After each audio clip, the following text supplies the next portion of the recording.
They thought they knew the story. They thought the Hollywood fairy tale had already been written, sealed, and delivered in glossy magazine covers and red carpet smiles. But what unfolded between Demi Moore, AshtonKutcher, Diddy, and the strange orbit of betrayal, addiction, compromise, and survival was far darker than anyone could have imagined. Because beneath the glamorous veneer of Dior gowns, million-dollar paychecks, and paparazzi flashes lived the haunting reality of a woman who had already been broken as a child, stripped of innocence by betrayal and instability, only to find herself later in life crossing dangerous lines for a man who should have been her safe harbor, but instead became the storm.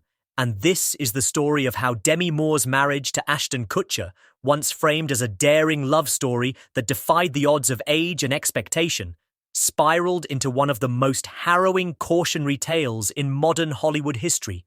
A tale where every chapter bleeds into the next with revelations of trauma, scandal, betrayal, and ultimately, the reclamation of self.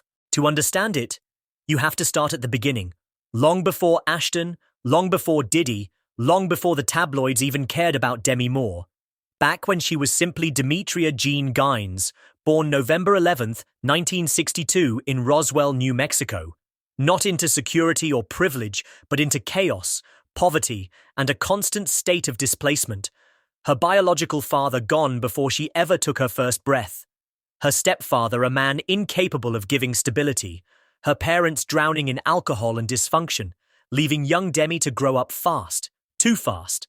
So fast that by the age of 12 she was saving her mother from a desperate attempt to take her own life, a moment that ripped away the last fragments of childhood and forced Demi into the role of protector long before she even knew who she was.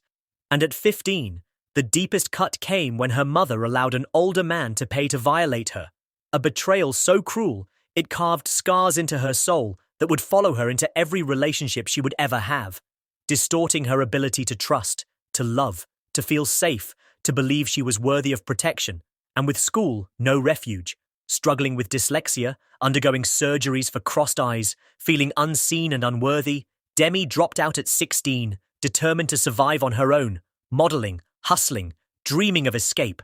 Hollywood became that escape with General Hospital, then St. Elmo's Fire, then Ghost, which didn't just change her career, it changed the culture, catapulting her into superstardom and making her one of the most bankable actresses in the world. The woman who could headline A Few Good Men, Indecent Proposal, Disclosure, and G.I. Jane. The woman unafraid to shave her head, unafraid to demand equal pay, unafraid to break the mold, at least on screen. Because off-screen she was still that little girl from Roswell, still wrestling with addiction, still terrified of abandonment, still searching for someone to make her feel like she was enough. And when Ashton Kutcher came into her life in 2003, he seemed to be that someone, though in truth, he would become the mirror that reflected back every wound she had tried to bury. They met when she was 40, he was 25, and the world lost its mind over the 15-year age gap. Tabloids dissecting every date, every photo, every whispered rumor. But Demi leaned in, desperate to believe that love didn't care about age. Desperate to build a blended family with Ashton alongside her daughters from BruceWillis. Desperate to silence the critics and prove that this was real. This was lasting. This was love. But what the cameras didn't catch was the silent grief that struck early. The miscarriage that shattered Demi's heart, a loss she carried alone while Ashton seemed to slip further into distance. What the cameras didn't catch were the little moments where Ashton chipped away at her sobriety.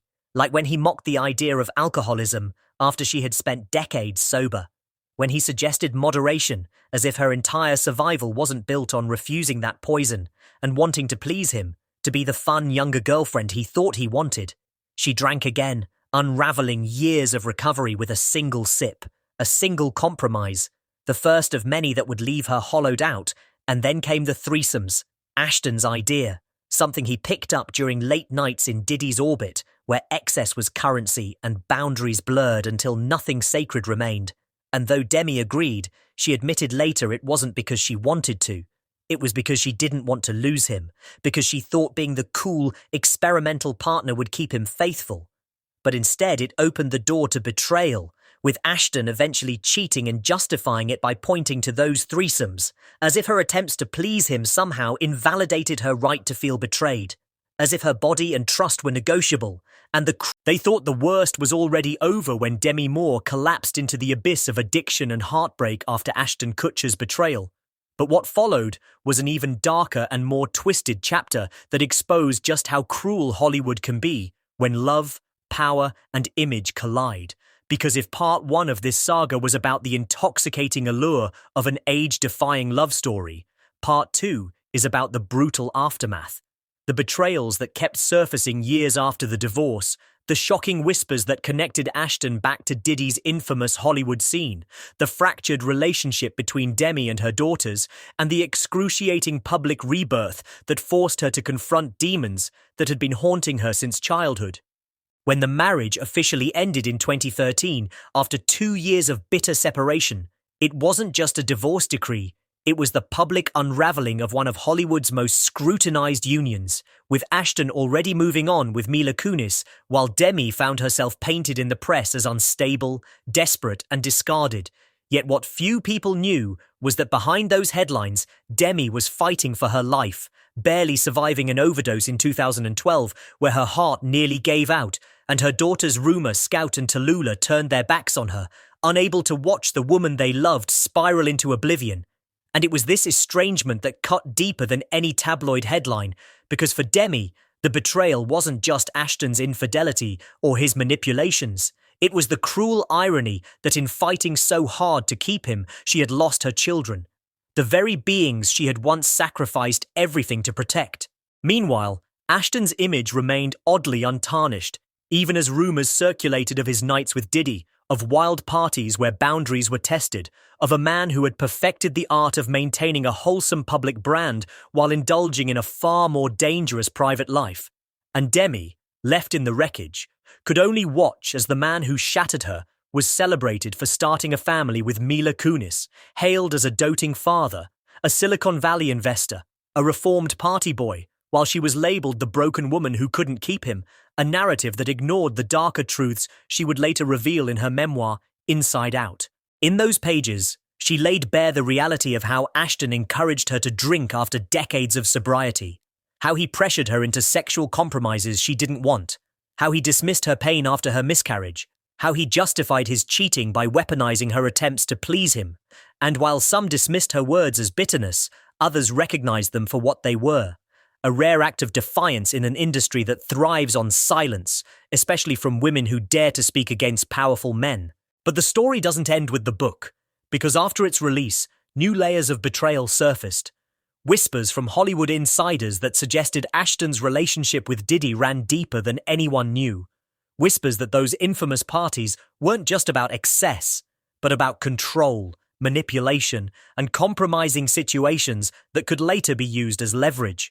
And while Ashton's team worked overtime to paint him as a family man, the cracks in his public image grew wider, especially after the conviction of his That 70s Show co-star Danny Masterson, when old footage of Ashton and Mila resurfaced, exposing troubling comments and raising questions about what kind of environment had been normalized in their circle. And suddenly, Demi's account of blurred boundaries and coerced compromises didn't sound like the ramblings of a bitter ex-wife, but the testimony of a woman who had seen too much, endured too much, and finally dared to say too much. Meanwhile, Demi herself was undergoing the painful process of rebuilding, repairing her relationships with her daughters one fragile step at a time, learning that the path to forgiveness often begins with accountability, admitting the ways her choices had hurt them, admitting the ways she had sacrificed herself for men who were never worthy, and in doing so, she began to rewrite her story, not as the fallen star, but as the survivor who refused to stay down. In this rebirth, she coined the phrase SoloPartnering, declaring to the world that she no longer needed to complete herself through a man, that her worth was not contingent on being chosen, that her healing was her own, and though Hollywood tried to relegate her to the margins, she re-emerged with a quiet power, no longer chasing the spotlight, but commanding it on her own terms, proving that resilience is the greatest revenge. Yet even in her resurgence, the ghost of Ashton loomed, especially as MilaKunis entered the picture more fully, creating a strange, almost surreal dynamic where Demi eventually forged a cordial relationship with the very woman who had become Ashton's true partner, a move that baffled outsiders but revealed the depth of Demi's tourrol.